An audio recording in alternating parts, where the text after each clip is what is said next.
Bonjour, je m'appelle Delphine Galliard, je suis urbaniste, responsable du secteur développement urbain au sein du service d'urbanisme et d'architecture de la ville de Fribourg. Aline Ailleux-André, docteur en biologie et ingénieure en environnement, j'assure la fonction de déléguée au développement durable pour la ville de Fribourg depuis 2017.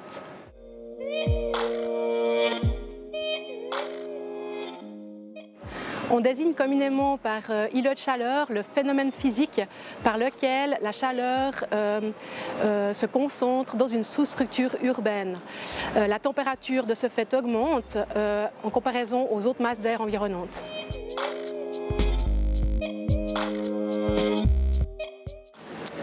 En termes d'urbanisme et d'architecture, on va agir sur les espaces publics comme sur les espaces privés.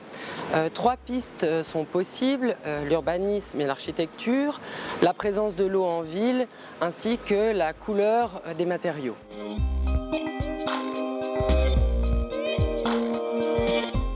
On a mené une étude sur les îlots de chaleur. C'est une étude qui est pilotée par l'HEIA-FR et l'Institut IDIAP à Martigny et qui est également financée par le programme de la Confédération Adaptation au changement climatique. L'objectif de cette étude était de pouvoir cartographier la ville de Fribourg et de pouvoir simuler les températures à l'horizon temporel 2030-2050. Nous pouvons agir sur l'arborisation, sur l'ombrage en matière d'aménagement du territoire, que ce soit au niveau du mobilier urbain ou au niveau de l'arborisation. Donc aujourd'hui, l'objectif en ville de Fribourg, c'est d'arboriser un maximum pour multiplier l'effet d'ombrage dans les rues, en ville, sur les places. Concernant la perméabilité, nous agissons également dans le règlement avec l'obligation de végétaliser les toitures plates, les nouvelles toitures plates en ville de Fribourg. L'ombrage de l'arborisation est essentiel en ville, mais nous pouvons aussi agir via le mobilier urbain, avec des tentures, avec des couvertures, avec des couverts. Donc le mobilier urbain sert aussi finalement à diminuer la chaleur en ville de Fribourg.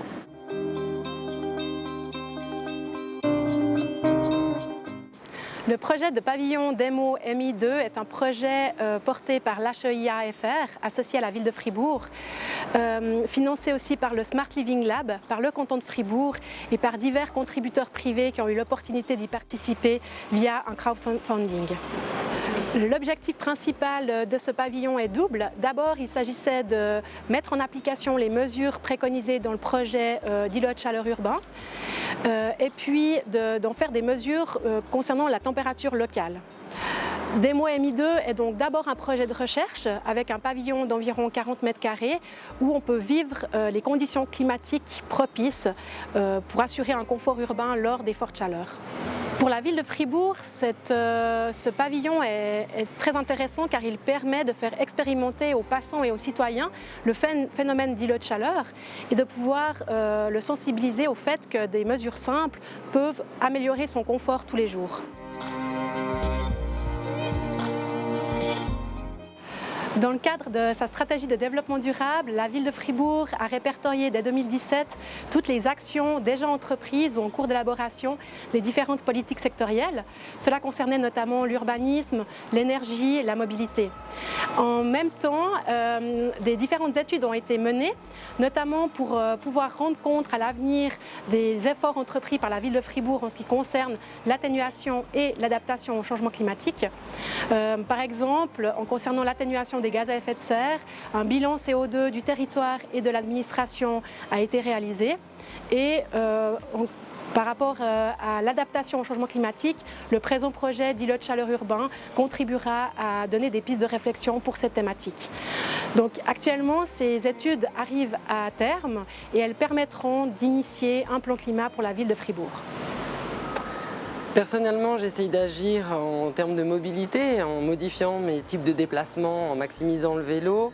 Au quotidien également via des achats à proximité, et notamment dans l'alimentation. De manière personnelle, je m'investis énormément pour l'agriculture de montagne et j'essaye à ma façon de promouvoir la biodiversité dans ces milieux.